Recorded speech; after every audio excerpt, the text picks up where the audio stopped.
Welcome dear रॉकर्ट्स, कैसे हैं आप सभी। क्या आप जानते हैं कि नशीले पदार्थों की दुनिया का राजा कौन है? उस राजा का नाम है पैब्लो एस्कोबार। आपने वैसे कई गैंगस्टर्स और ड्रग लॉर्ड्स पर आधारित मूवीज तो देखी होंगी। उनमें ज्यादातर कैरेक्टर्स में आपको पैब्लो एस्कोबार की झांकी जरूर नजर आई होगी। यह है पैब्लो एस्कोबार की पावर। उस पैब्लो की लाइफ पर आधारित एक मूवी बनी थी एंड आज हम उसको आपके लिए लेकर आ गए हैं। कहानी का हर सीन रियल लाइफ से जुड़ा हुआ है। तो चलिए देखते हैं 2017 में रिलीज हुई एक बायोग्राफिक क्राइम ड्रामा मूवी जिसका नाम है लविंग पैब्लो। वीडियो को एंड तक देखिए और पूरा आनंद लेने के लिए फिर से वीडियो को एंड तक देखिए। मूवी की शुरुआत में वर्जीनिया नाम की एक औरत को दिखाते हैं जो एक प्राइवेट जेट में है। जेट लैंड होता है और उसको एक सिक्योर जगह पे ले जाया जाता है। ऑफिशियल्स कहते हैं कि हमारे लिए आपकी सेफ्टी सबसे ज्यादा इंपॉर्टेंट है मैडम, इसलिए यहाँ से बाहर जाना बिल्कुल मना है और बाहर किसी के साथ कम्युनिकेट करना तो सख्त मना है। अब इनकी बातों से तंग आकर वो कहती है अपनी बकबक बंद करो, मेरा सर फटा जा रहा है, जल्दी से मेडिकल से एस्प्रिन लेकर आओ। वो भी कह देते हैं दोस्तों वर्जीनिया मैडम, हम इस वक्त अमेरिका में हैं और यहाँ पर एस्प्रिन को भी एक नशीला पदार्थ माना जाता है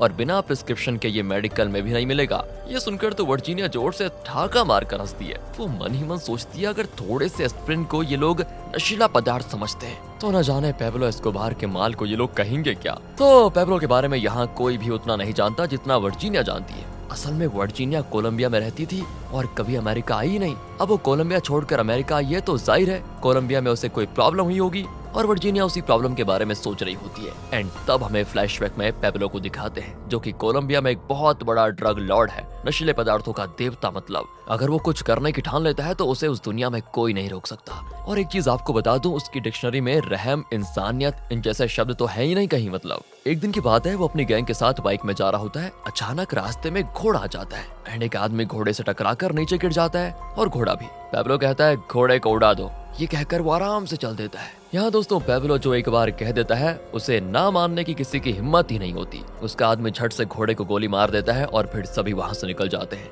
ये बाहर वालों के प्रति जितना बेरहम है, घर के अंदर वो अपने परिवार से उतना ही प्यार करता है। वो हमेशा कहता है कि बिजनेस अपनी जगह और फैमिली अपनी जगह, दोनों की इंपॉर्टेंस अपनी अपनी जगह। पैब्लो को कोई प्रॉब्लम है जिसके लिए वो ना एक आदमी से मिलता है। अब तभी स्विमिंग पूल में उसका बेटा तैर रहा होता है, मस्त एंजॉय कर रहा होता है, लेकिन पैब्लो नहीं चाहता कि उसका बेटा इनकी बातें सुने। तो वो जेब से कुछ सिक्के निकालकर पानी में फेंकता है और कहता है कि बेटा अगर तुमने उन सिक्कों को ढूंढ निकाला तो वो सारे तुम्हारे हो जाएंगे। बेटा तो सिक्के ढूंढने में लग जाता है। इसी बीच पैब्लो उस आदमी से कहता है कुछ साल पहले मैंने एक कत्ल करवाया था और उस केस की डिटेल्स एक फाइल में है। अगर वो पुलिस के हाथ लग गई तो मैं फंस जाऊंगा। तुम्हें मैं मुंह मांगे पैसे, गन्स सब कुछ दूंगा, तुम सिर्फ उस फाइल का पता लगाओ और मिटा दो। अब प्रॉब्लम यह है कि पैब्लो को कोई नहीं कर सकता। तो वो आदमी भी कह देता है कि ठीक है मैं जरूर करूंगा एंड फिर वो चला जाता है। इतने में पैब्लो का बेटा कहता है पापा मैं सिक्का ढूंढ लिया, लेकिन ये तो सिर्फ 5 पेसोस है। पैब्लो कहता है कि इसे कमाने के लिए मुझे कितनी मेहनत करनी पड़ती है क्या तुम जानते हो? कहकर वो पैसे लेकर वापस जेब में डाल देता है। ये कुछ ज्यादा नहीं हो गया? क्योंकि पैब्लो महीने में जितने पैसे कमाता है ना,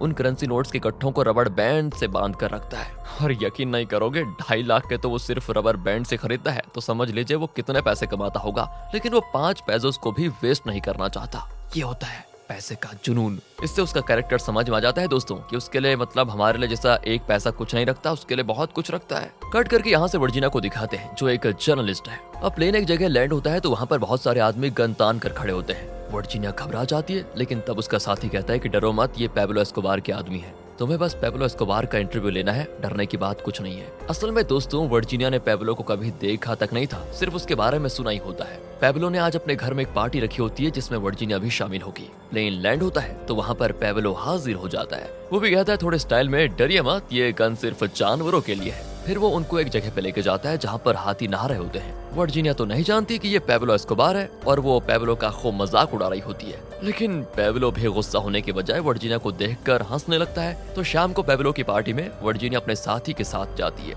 वहाँ कई बड़े businessman, film stars, sports stars और सब होते हैं। वहाँ पर भी गन्स के साथ कई आदमी खड़े हैं सिक्योरिटी के लिए। एक आदमी वर्जीनिया को पैब्लो से मिलवाने लेकर जाता है। पैब्लो को देखते ही वर्जीनिया के पसीने छूट जाते हैं क्योंकि उसने अनजाने में उसका बहुत मजाक उड़ा दिया था। एंड फिर वो डर कर माफी भी मांगती है कि सर आपने मुझे उसी वक्त क्यों नहीं बताया कि आप ही पैब्लो एस्कोबार हैं। पैब्लो भी बोलता है कि अच्छा मैं क्यों बताने लगा भला। वर्जीनिया कहती है कि अगर गुस्से में आपने मुझे गोली मार दी होती तो क्या होता, लेकिन वो कहता है दोस्तों औरतों पर मैं अपना गुस्सा नहीं दिखाता, सिर्फ अपना प्यार दिखाता हूँ। एंड इस तरह वो वर्जीनिया के साथ जरा फ्लर्ट करने लग जाता है। फिर कहता है कि तुम एक जर्नलिस्ट हो ना, तो कल तुम मेरा इंटरव्यू ले सकती हो, बहुत बढ़िया। असल में हम बेघर लोगों के लिए घर बना कर दे रहे हैं, मैं उसी बारे में तुम्हें बताऊंगा, फिर तुम उसे अपने चैनल पे दिखाना। वर्जीनिया भी कहती है कि इसी का तो मुझे इंतजार था, मैं जरूर आऊंगी। अगले दिन की बात है, पैब्लो वर्जीनिया को एक जगह पे लेके जाता है जहाँ कचड़े के ढेर पर कई लोग काम कर रहे होते हैं। पैब्लो बताता है कि इन्हीं लोगों के लिए मैं घर बनाने जा रहा हूँ, लगभग 2000 घर बनाने का हमारा प्लान है। वर्जीनिया उसका इंटरव्यू लेती है और उसे वीडियो रिकॉर्ड भी करती है। जब ये टीवी पर आता है ना,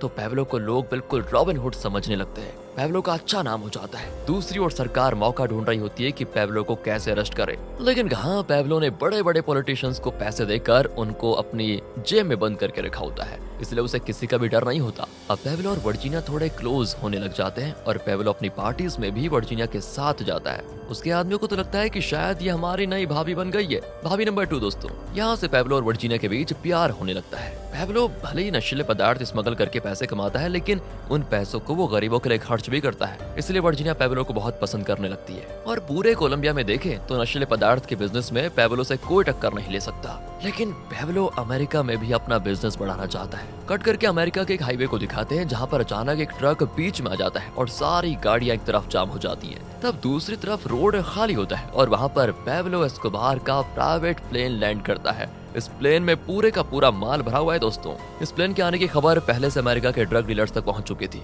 वो हाईवे पर एक कतार में अपनी गाड़ी के साथ खड़े हो जाते हैं और जैसे प्लेन एक लाइन को क्रॉस करता है, तभी एक बड़ा ट्रक बीच में आकर बाकी गाड़ियों को ब्लॉक कर देता है और ये ड्रग डीलर्स उस ट्रैफिक जाम में नहीं फंसते और प्लेन के पास भागते हैं। फिर हर एक ने जितना माल ऑर्डर किया होता है उसके हिसाब से बड़े बड़े बंडल्स में नशीले पदार्थ को लेकर वो अपनी गाड़ियों की ओर भागते हैं एंड अपना माल लेकर वो अपनी गाड़ियों में वहाँ से जल्दी निकल भी जाते हैं। पूरा माल खत्म होने के बाद प्लेन को वहीं छोड़कर पैब्लो के आदमी एक गाड़ी में वहाँ से बच निकलते हैं। अब आप सोच रहे होंगे कि प्लेन को कचड़े की तरह यहाँ छोड़कर जाने का मतलब क्या है, इस तरह पैब्लो पैसे वेस्ट क्यों कर रहा है। लेकिन पैब्लो जितना माल बेचता है उसके हिसाब से तो इस प्लेन का दाम धूल के बराबर है दोस्तों। और इस कारोबार में सबसे ज्यादा नुकसान होता है अमेरिकन सरकार को, क्योंकि अमेरिका में जो नशीले पदार्थ बिकते हैं उसमें से 80% कोलंबिया से आता है और वो सारा सिर्फ पैब्लो का माल है। सरकार लाख कोशिश के बाद भी पैब्लो को रोक नहीं पाई थी। अब वो डेविड नाम के एक पुलिस ऑफिसर को पैब्लो को पकड़ने का काम सौंपते हैं। दूसरी ओर पैब्लो एक मास्टर प्लान बना रहा होता है। वो कहता है कि हम पैसों से पॉलिटिशियन को खरीद सकते हैं, लेकिन ये पॉलिटिशियन किसी भी वक्त गिरगिट की तरह रंग बदल सकते हैं और हमें बुरी तरह फंसा भी सकते हैं, इसलिए हमें भी पॉलिटिक्स में जाना चाहिए। देखते हैं क्या होता है, क्योंकि कोलंबिया के बड़े बड़े पोजीशंस पर हमारे आदमी होने ही चाहिए, तभी जाकर हमारा बिजनेस बढ़ेगा एंड फिर हमें कोई पकड़ नहीं पाएगा जब हम पोजीशन में होंगे। तो दोस्तों, पहले से पैब्लो गरीबों को घर, प्लेग्राउंड, स्कूल वगैरह बनाकर दे रहा है, इसलिए गरीब लोग पैब्लो को बहुत इज्जत देते हैं। लेकिन पॉलिटिक्स में सक्सेसफुल होने के लिए पूरे कोलंबिया में अपना नाम करना होगा उसे। तो पॉलिटिक्स में ज्वाइन करने के लिए कोई स्पेशल क्वालिफिकेशन नहीं होता, ये तो सब जानते हैं। पैब्लो को लगता है कि जब फिल्म एक्टर्स, स्पोर्ट्स पर्संस और नारियल बेचने वाला, चाय बेचने वाला ये लोग पॉलिटिक्स में आ सकते हैं, तो भाई मेरे जैसा बड़ा ड्रग लॉर्ड क्यों नहीं आ सकता। एंड इसी ख्याल के साथ वो अपने पैसों और इन्फ्लुएंस को यूज करके पॉलिटिक्स में कूद पड़ता है। वर्जीनिया उसको पूरी तरह सपोर्ट करती है और क्योंकि वो एक जर्नलिस्ट है तो वो पैब्लो के बारे में नई नई आर्टिकल्स लिखकर अपने टीवी शो पर भी पैब्लो की अच्छी बातों को दिखाती रहती है। पैब्लो एक नेता की तरह जनता के सामने भाषण देता है और उसका भाषण लोगों को पसंद भी आ जाता है। फिर क्या था, जनता का सपोर्ट भी उसको मिलता है और वो एक मिनिस्टर बन जाता है। कोलंबिया के बोगोटा शहर में जुलाई 20, 1982 को मिनिस्टर्स की मीटिंग में पैब्लो आता है दोस्तों। वहाँ का गार्ड कहता है कि सर, आपने टाई नहीं पहना, बिना टाई के तो हम आपको अंदर अलाउ कर नहीं सकते। अब ये सुनकर पैब्लो को आ जाता है गुस्सा। वो उसे कान में कहता है कि अगर मैं सिर्फ पैब्लो एस्कोबार होता तो कब का तुम्हें गोली से उड़ा देता, लेकिन अभी मैं नेता बन गया हूँ, इसलिए तुम्हें जिंदा छोड़ रहा हूँ। इतने में तो दोस्तों कई आदमी अपनी टाई निकाल कर कहते हैं कि सर आप हमारी टाई ले लीजिए। पैब्लो मस्त एक टाई पहनकर अंदर जाता है। अब पैब्लो मिनिस्टर बन गया है तो उस पर जो केसेस हैं उनके लिए उसे इतनी आसानी से अरेस्ट तो नहीं किया जा सकता, लेकिन अगर कोई चाहे तो उसके लिए मुसीबत जरूर खड़ा कर सकता है। ये सारी चीजें अपने दिमाग में सोचकर पैब्लो फैसला करता है कि मुझे ऐसी पोजीशन पर पहुंचना है जहां मुझे कोई हाथ न लगा पाए, और वो पोजीशन है प्रेसिडेंट की। वो किसी भी तरह कोलंबिया का प्रेसिडेंट बनने की ठान लेता है, चाहे कुछ भी हो जाए। लेकिन हाँ, उसमें वक्त तो लगेगा ही। वो समझ जाता है कि उसके सक्सेस का बहुत बड़ा कारण वर्जीनिया है,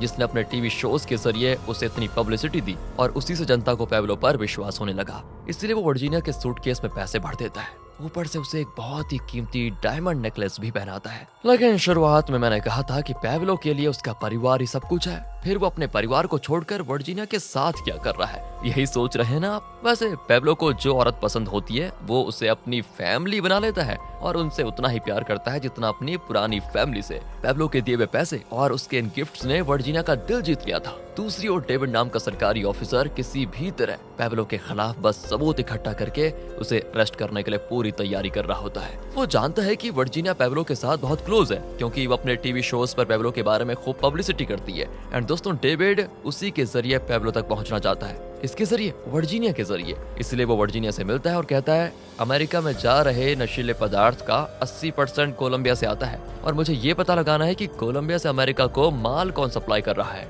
आप तो पैब्लो के बहुत क्लोज है ना, और पैब्लो ने तो गरीबों के लिए इतना कुछ किया है कि सरकार भी ये सब कुछ नहीं कर पा रही है। तो क्या आप बता सकती हैं कि पैब्लो के पास इतना सारा पैसा कहाँ से आ रहा है, वो मतलब क्या बिजनेस करता है? वर्जीनिया कहती है ताज्जुब की बात है कि आप उनके बिजनेस के बारे में नहीं जानते। अमेरिका में कई लोग जानते हैं कि पैब्लो क्या बिजनेस कर रहा है, लेकिन कोई अपना मुंह नहीं खोलेगा। That's the power of Pablo. वो अपने पैसों से सिर्फ कोलंबिया में नहीं, अमेरिका में भी पॉलिटिशियंस को खरीद सकता है। इस तरह पैब्लो के बारे में बिना कुछ बताए वो चली जाती है। लेकिन डेविड को न जाने क्यों लगता है कि वर्जीनिया के जरिए वो पैब्लो तक जरूर पहुंच पाएगा। चलिए देखते हैं। दूसरी ओर पैब्लो मिनिस्टर्स मीटिंग में बात कर रहा होता है, लेकिन दूसरे मिनिस्टर्स को पैब्लो से थोड़ा सख्त चिढ़न होती है। इसलिए नहीं कि वो नशीले पदार्थ बेचता है, बल्कि इसलिए कि पैब्लो के पास बहुत पैसे हैं। वो इतना पावरफुल बन रहा है कि फ्यूचर में वो इन सबको खरीद सकता है और उसके बाद पैब्लो को हटाना बहुत मुश्किल हो जाएगा। इसलिए वो किसी भी तरह पैब्लो को पदवी से हटा देना चाहते हैं कि बस इसको एक बार पोजीशन से हटा दें तो बढ़िया होगा।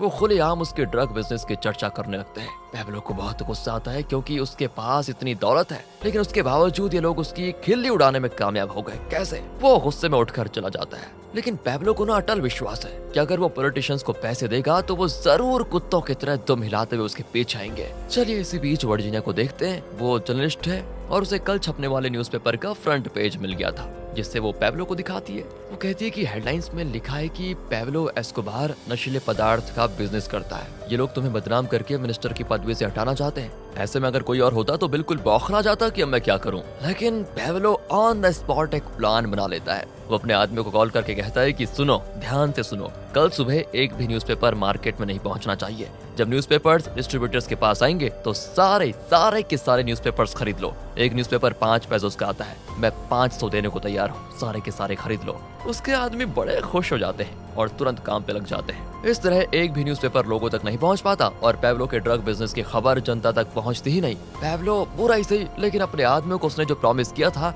उतने पैसे जरूर देता है। लेकिन पैब्लो यहाँ रुकने वाला नहीं था। वो उस मिनिस्टर से बदला लेना चाहता था जिसने पार्लियामेंट में उसका मजाक उड़ाया था। एंड इसके काम के लिए वो एक गैंग को हायर करता है। असल में कोलंबिया के ज्यादातर इलीगल गैंग्स को पैब्लो ने ही ट्रेनिंग दी थी कि किस तरह लड़ना है, बाइक में जाते हुए कैसे टारगेट को शूट करना है, वगैरह वगैरह। अब ऐसे ही एक गैंग को वो उस मिनिस्टर को खात्मा करने के लिए भेज देता है। एंड वो उस मिनिस्टर को मार भी डालते हैं और उस न्यूज़पेपर एजेंसी के लोगों को भी मार डालते हैं जिन्होंने पैब्लो की सच्चाई छापने की कोशिश की थी। फिर जब ये बात मिनिस्टर्स को पता चलती है तो वो एक मीटिंग बुलाते हैं, लेकिन उसमें पैब्लो कहता है कि हाँ, मैंने ही उन लोगों को मरवाया है। मेरा लक्ष्य एकदम साफ है, बिल्कुल क्लियर। मैं कोलंबिया का प्रेसिडेंट बनना चाहता हूँ और अगर किसी ने मेरे रास्ते में आने की कोशिश की या मुझे बदनाम करने का सोचा तो सबको उड़ा दूंगा। मेरा कोई कुछ नहीं बिगाड़ सकता। और अगर मुझे रोकने की कोशिश की तो मैं सरकार को ही उलट दूंगा और फिर बनेगी पैब्लो की सरकार। समझे? इस तरह दोस्तों वो खुलेआम धमकाता है सरकार को। तब जाकर बाकी मिनिस्टर्स को एहसास होता है कि उन्हें पैब्लो को बहुत पहले खत्म कर देना चाहिए था।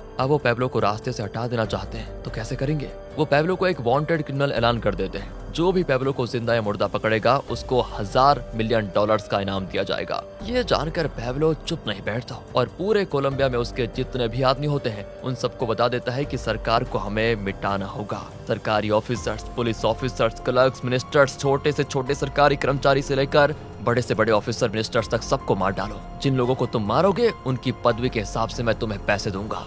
यह सुनकर दोस्तों उसके आदमी जोश में आ जाते हैं और हर सरकारी ऑफिशियल को शूट करने लगते हैं। इस तरह पैब्लो और सरकार के बीच युद्ध शुरू होता है जिसमें हजारों लोग मारे जाते हैं। पैब्लो वर्जीनिया को गन देता है और कहता है कि सरकार मुझे पकड़ना चाहती है और जाहिर है वो मुझे पकड़ने के लिए तुम्हें टॉर्चर करेंगे, इसलिए अपनी सेफ्टी के लिए गन रख लो। वर्जीनिया परेशान हो जाती है कि सब कुछ कितना अच्छा चल रहा था, लेकिन अचानक हालात कितने बिगड़ गए। वो न्यूज में पढ़ती है कि किस तरह पैब्लो के आदमी सरकारी लोगों को अंधाधुंध शूट कर रहे हैं। यही नहीं, वो जिस मीडिया कंपनी के लिए काम करती थी वहाँ उसे नौकरी से निकाल दिया जाता है। उसका बॉस कहता है कि पैब्लो के आदमी गवर्नमेंट ऑफिशियल को शूट करे जा रहे हैं, इस वजह से लोग बहुत गुस्से में हैं। वो जानते हैं कि तुम पैब्लो के साथ हो, इसीलिए वो अपना गुस्सा तुम पर निकालने के लिए यहाँ भी आएंगे, और अगर ऐसा हुआ तो यहाँ भी तोड़फोड़ मचाएंगे और इससे हमारी जान को भी खतरा हो सकता है, इसलिए बेहतर यही होगा कि तुम काम से निकल जाओ। वर्जीनिया बेबस होकर वहाँ से चली जाती है। तब डेविड उससे मिलता है और वो एक रेस्टोरेंट जाते हैं। डेविड पूछता है कि प्लीज सिर्फ इतना बता दो कि पैब्लो कहाँ पर है। अगर उसे हमने पकड़ लिया तो यहाँ जो चारों तरफ यह शांति फैली हुई है सब कुछ कंट्रोल में हो जाएगा, लोग फिर चैन से रह पाएंगे। सोचो जरा इसके बारे में। वर्जीनिया भी सोच में पड़ जाती है कि पैब्लो की वजह से उसकी जर्नलिस्ट की नौकरी भी चली गई, जो कि उसका पैशन था। इसके बाद लाइफ में वो कभी चैन से नहीं रह पाएगी। ये सोचकर वो पैब्लो के बारे में बताने वाली होती है, लेकिन तब बाहर वो एक कार को देखती है जिसमें पैब्लो का आदमी होता है। वो समझ जाती है कि अगर उसने अपना मुंह खोला तो जरूर मारी जाएगी, इसलिए वो चुपचाप घर जाती है। फिर वो पैब्लो को कॉल करके चिल्लाती है कि तुम्हारी वजह से मेरी नौकरी गई और तुम्हारे आदमी मेरा पीछा क्यों कर रहे हैं। अब पैब्लो कहता है सिर्फ तुम्हारी सेफ्टी के लिए और कुछ भी नहीं। वर्जीनिया कहती देखो मुझे नहीं चाहिए तुम्हारी सेफ्टी। अब दोस्तों पैब्लो चिढ़कर कहता है कि अगर मेरे खिलाफ कुछ बोलने की कोशिश की तो मैं तुम्हें पता है ना काट डालूंगा। ज्यादा स्मार्ट मत बनो और चुपचाप पड़ी रहो वहीं। वर्जीनिया गुस्से में फोन को तोड़ देती है। इन सारी बातों को पुलिस ट्रैप कर रही थी, क्योंकि पैब्लो को पकड़ने का इकलौता रास्ता है वर्जीनिया। वो वर्जीनिया को पैब्लो के खिलाफ भड़काना चाहते हैं और इसलिए उन्होंने वर्जीनिया के बॉस को उसे नौकरी से निकाल देने को कहा था, और इनके फोन कॉल के जरिए वो पैब्लो का लोकेशन जान लेते हैं। उस वक्त सिर्फ लैंडलाइंस होते थे और फोन टैप करके लोकेशन ट्रैक करना थोड़ा आसान था। तो पुलिस अब हेलीकॉप्टर्स में उस जगह पर जाती है जो कि जंगल के बीच में है, और इस बात से बेखबर पैब्लो और उसके आदमी आराम से बैठे होते हैं। अचानक हेलीकॉप्टर की आवाज को सुनकर वो इधर उधर भागने लगते हैं। पैब्लो तो नंगी हालत में गन लेकर भागता है। ये लोग हेलीकॉप्टर को अपनी पिस्टल से शूट करने की कोशिश करते हैं, लेकिन हेलीकॉप्टर में बैठी पुलिस मशीन गन से इनको भून डालती है। अगर हेलीकॉप्टर नीचे आ गया तो वो पैब्लो को पकड़ लेंगे और फिर हो जाएगा सब कुछ खत्म। लेकिन इतने हलचल में भी पैब्लो एक प्लान बनाता है। वहाँ वो कई कबूतर पाल रहे थे। पैब्लो जाकर सारे पिंजरे खोल देता है और ढेर सारे कबूतर उड़कर हेलीकॉप्टर की ओर जाते हैं और उसके पंख से टकरा कर गिरने लगते हैं। इस वजह से हेलीकॉप्टर अपना बैलेंस खो देता है और वो एक जगह जाकर क्रैश हो जाता है। सारे पुलिस वाले मारे जाते हैं। लेकिन पूरे कोलंबिया में खबर फैल जाती है कि पुलिस ने पैब्लो का पता लगा लिया और उसने पैब्लो को मार भी डाला है। तभी एक एफएम चैनल का कॉल आता है और पैब्लो बात करता है। वो कहता है किसने कहा मैं मारा गया। एंकर भी कहता है कि देखो तुम पैब्लो की तरह बात अच्छी कर लेते हो, मिमिक्री अच्छी कर लेते हो, अगर तुम सच में पैब्लो हो तो प्रूव करके दिखाओ। पैब्लो कहता है ठीक है मुझे बताओ क्या करना होगा। तुम कहो तो आज रात तुम्हारे घर के अंदर घुसकर तुम्हारी बीवी बच्चों को मार डालूं या इस वक्त तुम्हारी बिल्डिंग को ब्लास्ट करवा दूं, जल्दी बताओ क्या करना है। एंड ये सुनकर एंकर घबरा जाता है और वो रियलाइज करता है कि ये कोई प्रैंकस्टर नहीं, सच में पैब्लो एस्कोबार है। अब दोस्तों कोलंबिया सरकार से ज्यादा अमेरिकन सरकार के लिए पैब्लो का पकड़ा जाना ज्यादा जरूरी था, इसलिए वो लोग आए दिन नए नए तरीके अपनाते हैं। लेकिन पैब्लो को गरीब लोगों से हमदर्दी थी, इसलिए सरकार तो खुद गरीब लोगों को टॉर्चर करने पे उतर आती है ताकि उन्हें बचाने के लिए पैब्लो सामने आ पाए। यही नहीं, जगह जगह वो बॉम्ब गिराते हैं और झूठी खबर फैलाते हैं कि पैब्लो के आदमी बॉम्ब गिरा रहे हैं। पैब्लो समझ आता है कि जिस जनता ने मुझे सपोर्ट किया था उसके सामने मुझे बदनाम करने की सरकार की कोशिश है ये, इसलिए वो सरेंडर होने का फैसला करता है। लेकिन वो कुछ शर्तें रखता है कि उसे जेल में नहीं बल्कि सारी सुविधाएं वाली एक जगह में रखा जाए। उसके आसपास सिर्फ उसके आदमी होने चाहिए, कोई भी पुलिस वाला उसके पास नहीं होना चाहिए। उसके आदमियों के एंटरटेनमेंट गेम्स वगैरह का पूरा इंतजाम हो। तब वो कहता है कि अगर मेरी ये सारी शर्तें नहीं मानी गई तो मैं सरेंडर नहीं होऊंगा और सरकार कभी मेरा पता लगा ही नहीं पाएगी। इस तरह वो अपनी एक वीडियो भेजता है। सरकार को मजबूरन उसकी शर्त माननी पड़ती है क्योंकि वो किसी तरह बस पैब्लो का नशीला पदार्थ का जो बिजनेस है ना उसको ठप करवाना चाहते हैं। वो पैब्लो के लिए वैसी जगह को तैयार करते हैं। सच कहें तो ये जेल नहीं बल्कि घर जैसी एक शानदार जगह है। मतलब पैब्लो को हाउस अरेस्ट में रखा जाएगा। पैब्लो वहाँ कर ऐसे रहता है जैसे कि वो जेल में नहीं बल्कि किसी रिजॉर्ट में है। आराम से शराब पीकर अपने आदमियों के साथ खेलता है, मजे करता है। उसकी वाइफ और बेटी उससे मिलने आती है। बेटी पूछती है कि पापा क्या आप जेल में हैं? पैब्लो कहता है क्या तुम्हें ये जेल लगता है? वो कहती है नहीं, लेकिन फिर भी कुछ दूर पर बहुत सारे पुलिस वाले हैं। पैब्लो कहता है नहीं बेटा, वो तो मेरे सिक्योरिटी गार्ड्स हैं जो मेरी सुरक्षा के लिए वहाँ पर रखे गए हैं। पर पापा माँ तो कह रही थी कि ये जेल है और आप यहाँ से कभी बाहर नहीं निकल सकते। अरे मजाक कर रही थी तुम्हारी माँ, चलो तुम्हारे फेवरेट आइसक्रीम शॉप चलते हैं और मैं तुम्हें वहाँ पर आइसक्रीम दिलाता हूँ। ये सुनकर बेटी बहुत खुश होती है। पैब्लो उसे अपने कंधों पर उठाकर जाता है। उसकी वाइफ पूछती है तुम कहाँ जा रहे हो? वो कहता है बेबी को आइसक्रीम दिलाने। वो गेट क्रॉस करके बाहर चला जाता है और एक आदमी से गाड़ी की चाबी भी लेता है। तभी वहाँ के गार्ड्स उस पर गन तान देते हैं। अगर पैब्लो ने एक कदम आगे रखा तो वो नहीं देखेंगे कि उसके साथ उसकी बेटी है, वो अंधाधुंध शूट कर देंगे। पैब्लो की वाइफ कहती है कि प्लीज पैब्लो तुम अंदर जाओ। तब जाकर पैब्लो को पूरी तरह एहसास होता है कि वो जेल में है। फिर वो जेल के अंदर से ही अपना बिजनेस चलाता है। असल में बाहर से उसके आदमी ना उसके नशीले पदार्थ के बिजनेस को चलाते ही रहते हैं, लेकिन अब उन्हें पैब्लो से बिल्कुल भी डर नहीं लगता। बिजनेस में जो पैसे मिलते हैं वो उन्हें खुद रख लेते हैं और बहुत कम पैसे पैब्लो को देते हैं। कभी कभी तो पैब्लो से मिलने जाते हैं, लेकिन अब वो पैब्लो के सामने बहुत अकड़ कर भी जवाब देते हैं।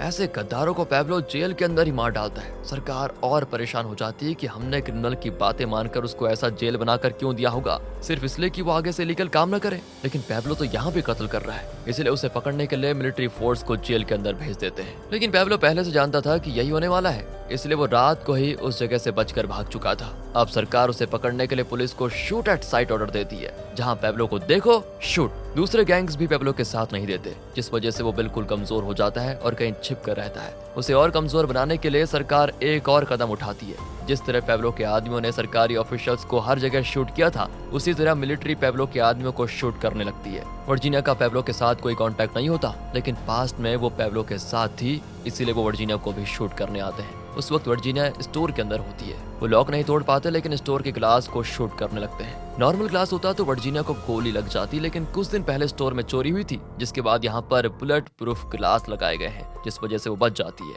कुछ देर के बाद पुलिस वाले चले भी जाते हैं और इस तरह वर्जीनिया बाल बाल बच जाती है, लेकिन वो बहुत डरी भी होती है। वर्जीनिया समझ जाती है कि इस तरह वो डर डर कर नहीं जाएगी और पुलिस में सरेंडर हो जाती है। वो उन्हें बताती है कि पैब्लो को पकड़ना है तो उसकी फैमिली को पकड़ो, क्योंकि पैब्लो के लिए उसकी फैमिली ही सब कुछ है। अब दोस्तों पैब्लो को भी इस बात का पता चल जाता है और वो अपनी फैमिली की सेफ्टी के लिए उन्हें अमेरिका भेज देता है। लेकिन अमेरिकन पुलिस उन्हें पकड़ लेती है और जब पैब्लो ये न्यूज देखता है तो उसे बहुत गुस्सा आता है। यहाँ अमेरिकन पुलिस पैब्लो की वाइफ और बेटी को एक होटल रूम में रखते हैं, जहाँ एक फोन भी होता है। वो पास के कमरे में वेट कर रहे होते हैं कि कब पैब्लो की वाइफ पैब्लो को कॉल करेगी और वो कॉल को ट्रेस करेंगे। वो भी पैब्लो को कॉल कर देती है। पैब्लो समझ जाता है कि अगर पुलिस ने उसकी वाइफ को अरेस्ट किया है तो वो उसके फोन को भी ट्रेस जरूर करेंगे। इसलिए वो अपनी वाइफ को जवाब देने के बजाय कहता है कि जो पुलिस ऑफिसर से कॉल सुन रहे हैं उन्हें बता दूं कि तुम्हारे परिवारों को मैं छोड़ूंगा नहीं, हर एक के घर में घुसकर सबको खत्म कर दूंगा। अगर अपने परिवारों की जान प्यारी है तो मेरी फैमिली को छोड़ दो। अब पुलिस को पैब्लो का लोकेशन मालूम हो गया था, तो वो उस जगह के लिए निकल जाते हैं। पर पैब्लो की बेटी उससे बात करने लगती है।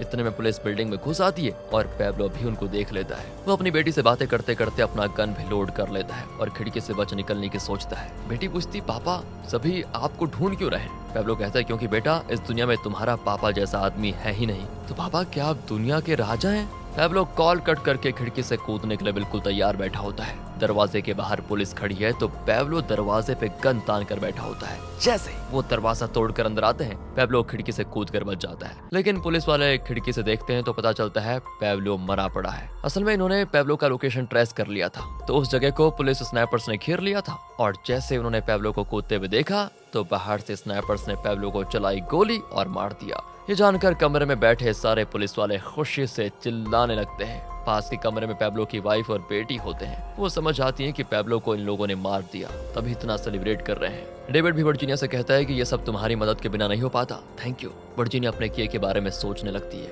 उसे पता है कि जब पैब्लो के आदमियों को पता चलेगा कि पैब्लो की मौत में वर्जीनिया का हाथ था तो वो वर्जीनिया को जिंदा नहीं छोड़ेंगे, इसलिए अब वो कोलंबिया में नहीं रह सकती। वो डेविड के साथ अमेरिका जाने के लिए मान जाती है और यही मूवी की शुरुआत में दिखाया गया था। उसे एक सेफ जगह में रखा जाता है जहाँ वो सर दर्द के लिए एस्प्रिन मांगती है। जब डेविड कहता है कि अमेरिका में एस्प्रिन भी नशीला पदार्थ माना जाता है तो ये सुनकर वर्जीनिया हंस पड़ती है कि अगर एस्प्रिन नशीला पदार्थ है तो फिर पैब्लो जो माल स्मगल कर रहा था उससे ये अमेरिकन्स क्या कहेंगे। फिर वो पैब्लो के बारे में उन पुरानी यादों में खो जाती है और इसी के साथ लविंग पैब्लो नाम की ये मूवी यहाँ पर खत्म होती है। रुकिए दोस्तों, तो पैब्लो ड्रग बिजनेस का बादशाह था, लेकिन अंत में उसे पागल कुत्ते की तरह शूट कर दिया गया पुलिस ने। जिंदगी चाहे यार कितनी भी ठाठ भरी क्यों ना हो, लेकिन मौत कैसी होगी ये कोई नहीं बता सकता। और ये देखो, ये है असली पैब्लो एस्कोबार। देखो देखो देखो, देखने में कितना मासूम लगता है, लेकिन असल में ये बहुत ही खतरनाक आदमी था। ये है पैब्लो और उसकी वाइफ। बहुत छोटी लगती है ना उसकी वाइफ, सच में। जब इनकी शादी हुई थी तो ये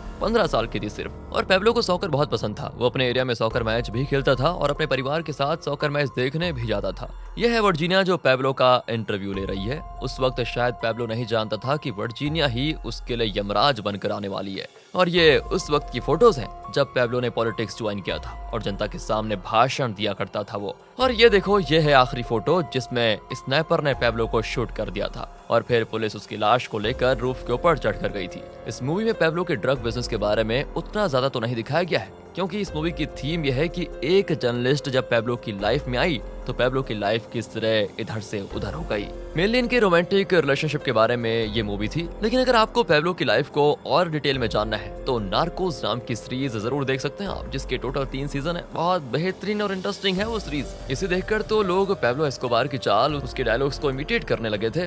इस कदर ये सीरीज अपना असर छोड़ गई थी। सो अगर हमसे हो पाया तो उस सीरीज को जरूर एक्सप्लेन करेंगे, लेकिन फिलहाल वादा तो नहीं कर सकते। तो कैसी लगी आपको ये मूवी, हमारा एक्सप्लेनेशन? मिलते हैं अगली वीडियो में। अच्छा लगा तो लाइक कीजिए, ध्यान रखिएगा अपना, and finally thanks for watching.